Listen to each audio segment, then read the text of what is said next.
Des fois, on va se sentir coupable parce qu'on a mal agi envers quelqu'un. Mais est-ce que c'était volontaire? Est-ce que c'était volontaire d'agir comme ça? Puis, est-ce que votre façon d'agir, elle n'a pas été dictée par l'éducation que vous avez reçue, les normes de la société, les codes de conduite dans tel ou tel milieu où vous vous trouvez? Souvent, la culpabilité, là, c'est de là qu'elle émane, là. Parce que vous, votre intention, elle était probablement positive. Je connais peu de gens mal intentionnés, là. Il y en a, mais quand même, là, la plupart du temps, il y a peu de gens mal intentionnés. Donc, quand ils le sont, c'est parce que ça répond à un besoin personnel d'être vu, d'être entendu. Il y a un besoin sous-jacent. Exactement, c'est ça. Mais la plupart d'entre nous, quand on agit en toute bonne foi, on agit en toute connaissance de cause, on fait de notre mieux dans le moment présent. On est vraiment en train de faire de notre mieux à ce moment-là. Est-ce que notre mieux est parfait? Non, parce que la perfection, ça n'existe pas.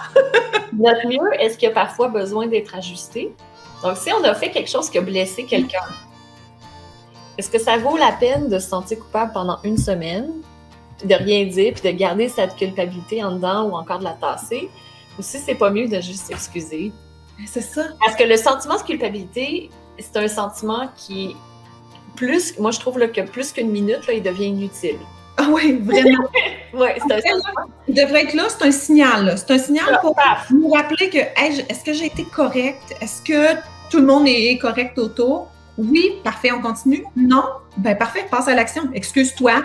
Ou des fois, il s'agit juste d'aller valider avec l'autre personne. Hein? Parce que, tu sais, des fois, on est fort sur l'interprétation. Hein? Puis là, on se met à se dire « Ah, mais là, probablement que lui, il a pensé que j'étais bête parce que j'ai dit ça de telle façon. » Puis là, on se fait tout un scénario dans notre tête. Là, hein? On se construit la grosse affaire, puis on va même pas valider avec la personne.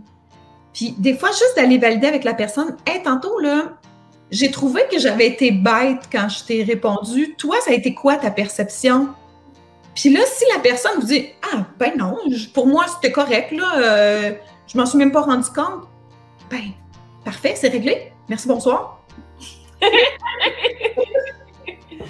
Moi, ce que je trouve aussi, pourquoi on se sent coupable, c'est que des fois, il y a un décalage avec les valeurs.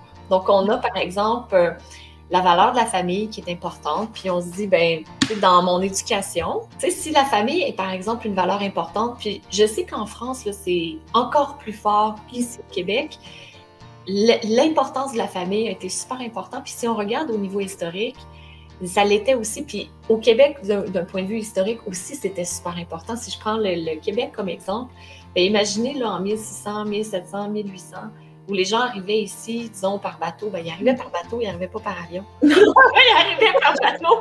Puis pour pouvoir survivre, ils devaient se mettre en communauté parce que les hivers sont rudes. Et moi, je me trouve rude, mais bon, on a le chauffage, on a les habits, on connaît le territoire, tout ça. Mais eux ne connaissaient pas le territoire. Donc, la famille était vraiment super importante à ce moment-là. Mais maintenant, elle a perdu de cette valeur-là. Puis c'est correct. C'est normal qu'au fil des époques, les besoins changent puis que les valeurs changent aussi.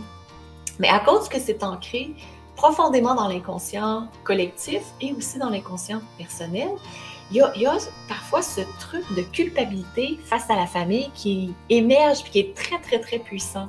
Puis là, on se dit, ben oui, mais si jamais je suis plus, si jamais je déplais à nos parents là, qui peuvent être plus âgés, dont on prend soin, mais qui sont vraiment bêtes, méchants avec nous, puis qu'on se dit, oui, mais je dois quand même m'en occuper, c'est ma responsabilité, mes parents m'ont mis au monde, ils se sont occupés de moi quand j'étais jeune, je me dois de le faire.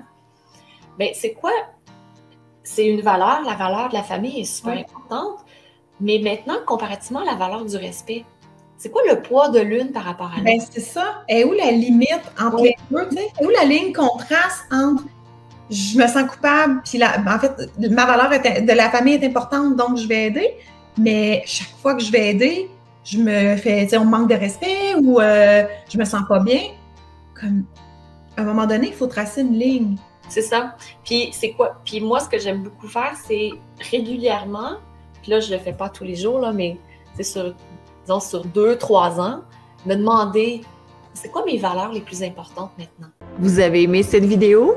Abonnez-vous au studio Diva Yoga et découvrez nos cours et séries de yoga pour vous amener vers la santé, la sérénité et l'amour.